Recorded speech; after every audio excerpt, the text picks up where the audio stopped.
Button mushroom के उत्पादन के लिए हमें एक विशेष प्रकार की खाद तैयार करनी पड़ती है जिसे कंपोस्ट कहा जाता है। बटन मशरूम के लिए प्रयोग होने वाली सामग्री और उसकी मात्रा इस प्रकार है। 500 किलोग्राम भूसे के लिए गेहूं की चोकर 50 किलोग्राम, मुर्गी की पीठ 200 kilogram, urea 4 kilogram, gypsum 25 kilogram और सरसों की खली 25 किलोग्राम। मशरूम के लिए कंपोस्ट तैयार करने के लिए सबसे पहले भूसा लिया जाता है। अच्छी खाद को यकीनी बनाने के लिए जरूरी है कि भूसा नया हो और उसमें कोई गंदगी ना हो। इस बात का भी ध्यान रखा जाना चाहिए कि भूसे में गेहूं के दाने बिल्कुल भी ना हो। सबसे पहले 500 किलोग्राम भूसे को पक्के फर्श पर बिछाकर उसे 2 दिन यानी 48 घंटे तक पानी से अच्छी तरह सींचा जाता है ताकि एक एक दिन का पानी को जज़्ब कर ले। अब शुरू होती है मशरूम के लिए खाद तैयार करने की 28 दिन की प्रक्रिया। सबसे पहले 0 दिन की प्रक्रिया। पोल्ट्री मैन्योर यानी मुर्गी की पीठ। 500 किलोग्राम गीले भूसे में 200 किलोग्राम मुर्गी की पीठ एक लेयर यानी सतह बनाकर बिछा दी जाती है।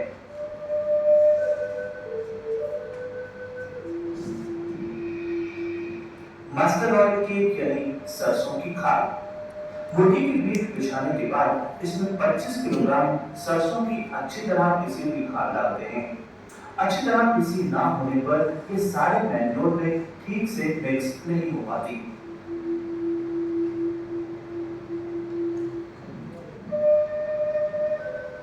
व्हीट ग्राम यानी चोकर।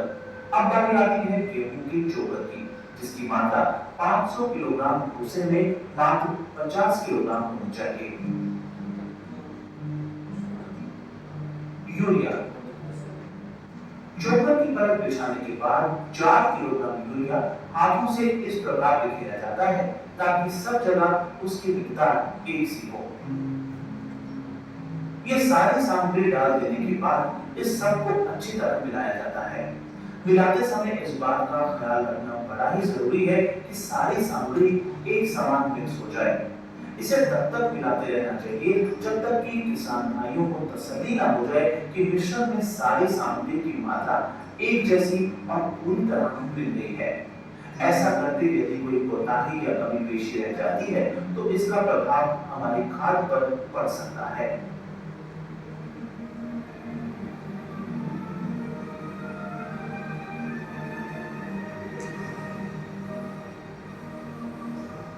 अच्छी तरह मिला लेने के बाद इस मिश्रण को एक ढेर बनाकर रख दिया जाता है। इस ढेर को अगले 5 दिनों तक इसी प्रकार रहने दिया जाता है, जिसकी ऊंचाई और चौड़ाई 5 फुट होनी चाहिए। प्रक्रिया का छठा और 10वां दिन। इस प्रक्रिया के छठे और 10वें दिन इस ढेर की क्रमशः पहली और दूसरी पलटाई की जाती है।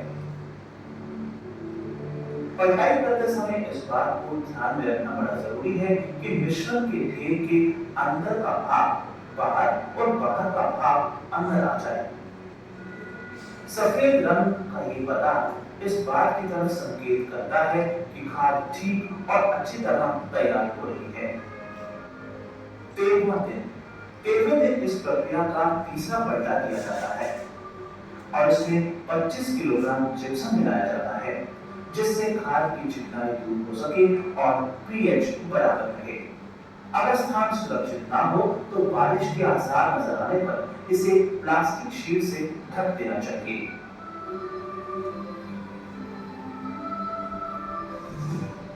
ढेर के आसपास साफ सफाई का पूरा ध्यान रखा जाना चाहिए। गंदगी फैलने से हमारी सारी मेहनत बेकार हो सकती है।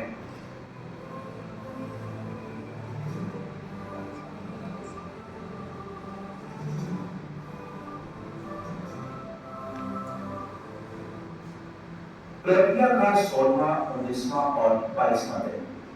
जिप्सम मिलाने के 3 दिन बाद यानी 16वें दिन चौथी पलटाई की जाती है।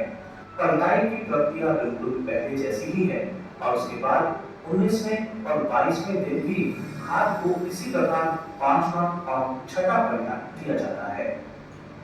25वां दिन। 25वें दिन खाद को अंतिम पलटा देते हैं।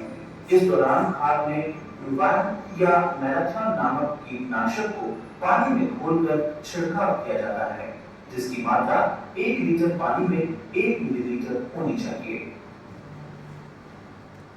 28वां दिन मशरूम की कंपोस्ट बनाने की प्रक्रिया का 28वां दिन बड़ा ही महत्वपूर्ण होता है। इस दिन सुबह ही ढेर को तोड़कर ठंडा होने के लिए फैलाकर बिछा दिया जाता है। एक अच्छी कंपोस्ट खाद की पहचान ये है कि वो गहरे भूरे रंग की हो, चिपचिपी ना हो, उसमें अमोनिया की गंध भी ना हो और नमी की मात्रा 65 से 68% के बीच होनी चाहिए। कंपोस्ट को सूंघकर इस बात को निश्चित कर लिया जाता है कि कहीं इसमें अमोनिया की गंध बाकी तो नहीं। यदि इस मिश्रण में अभी भी अमोनिया की गंध बाकी है तो इसे कुछ और दिनों के लिए यूं ही रहने दिया जाना चाहिए। इसके बाद इसमें 1 ग्राम पेरिस्टिन 10 लीटर पानी में घोलकर हल्का छिड़काव करने से किसी और किस्म के फफूंद के पनपने की आशंका नहीं रहती।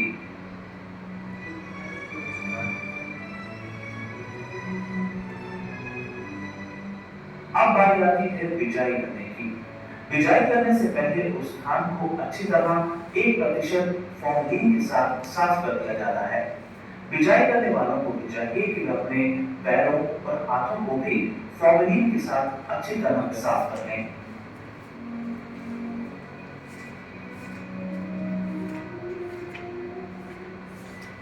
अच्छे उत्पादन के लिए अच्छे और सेहतमंद बीज का होना बड़ा जरूरी है।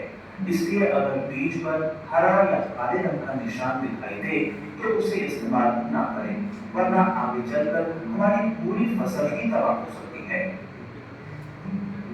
प्रति 100 किलोग्राम कंपोस्ट के लिए लगभग 500 से 700 ग्राम बीज इस्तेमाल करें। अच्छे परिणाम के लिए कंपोस्ट में बीज छिड़काव विधि से डालें और अच्छी तरह मिक्स कर लें।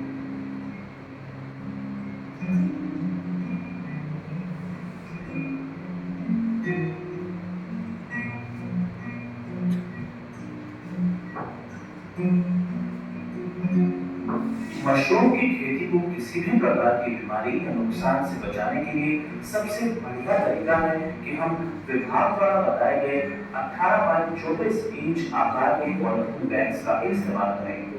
एक बैग में 6 किलो बीजित कंपोस्ट डालने की सलाह दी जाती है। लिफाफे में बीजित कंपोस्ट डालने के बाद ऊपरी सतह पर भी बीज बिछा दें।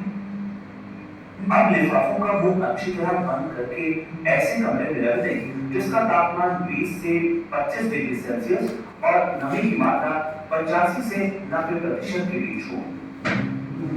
ये कमरा चारों ओर से बंद हो, इसमें अंधेरा होना चाहिए। अनुकूल वातावरण मिलने पर लगभग 8-10 दिनों बाद स्पैम ध्वनि की शक्ल में अच्छे संकेत नजर आने लगेंगे। अब समय है केसिंग करने का। केसिंग मिश्रण 2 तरह से तैयार किया जा सकता है। पहला, 1.5 साल पुरानी सड़ी गोबर की खाद 3 भाग और 1 भाग चिकनी मिट्टी। दूसरा तरीका है पुरानी सड़ी गोबर की खाद 4 भाग, बगीचे की मिट्टी 2 भाग और 1 भाग। केसिंग के लिए 1.5 साल पुरानी सड़े हुए गोबर की खाद को अच्छी तरह साफ किया जाता है ताकि उसमें से पत्थर, कंकड़ और दूसरी अनावश्यक चीजें बाहर निकाल दी जाएं। इसी तरह मिट्टी को भी अच्छी तरह साफ किया जाता है। दोनों को पहले बताए गए अनुपात में यानी 3:1 के हिसाब से मिला दिया जाता है।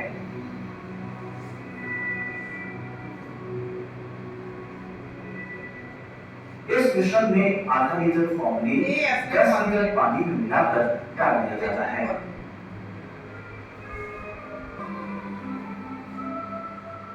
जब इस मिश्रण से फॉर्मलिन की गंध पूरी तरह खत्म हो जाए तो केसिंग के लिए इस्तेमाल किया जाता है। अच्छी केसिंग मिश्रण की पहचान ये है कि उसमें पानी जज्ब करने की अच्छी क्षमता होती है। पीएच 7 से 7.5 के बीच होना चाहिए। इसमें किसी प्रकार के रोगाणु या जीवाणु नहीं होने चाहिए।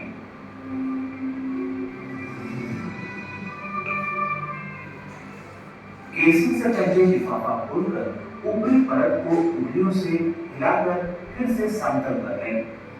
केसर मिश्रण को बिछाने से पहले लिफाफे पर 1 से 1.5 इंच का निशान लगा दें, क्योंकि केसिंग की परत इतनी ही यानी 1 से 1.5 इंच ऊंची होनी चाहिए। अच्छी खाद और अच्छे बीज की तरह बढ़िया मशरूम की प्राप्ति के लिए केसिंग का भी उतना ही महत्वपूर्ण योगदान होता है। केसिंग का अर्थ फैले हुए कवक जाल यानी स्पैम के ऊपर गोबर और मिट्टी का मिश्रण बिछाना है। केसिंग के बाद पॉलिथीन बैग्स को रोजाना पानी दिया जाता है और इस दौरान कमरे का तापमान 14 से 17 डिग्री के बीच होना चाहिए तथा नमी की मात्रा 80 से 85%। इस दौरान कमरे में रोजाना 2-3 घंटों के लिए रोशनी व ताजी हवा गुजरने की व्यवस्था भी करनी चाहिए। जब बटन घूम का आकार 3 से 4 सेंटीमीटर हो जाए तो उसे तोड़ लिया जाता है और इसका सबसे अच्छा ढंग उसे खींच कर नहीं बल्कि घुमा कर तोड़ना है। तोड़ने के बाद खून के निचले हिस्से पर लगी मिट्टी या गंदगी को चाकू से साफ कर लिया जाता है। अधिक सफेदी लाने के लिए इसे पोटेशियम मेटाबाइसल्फाइड के घोल में धोया जाता है।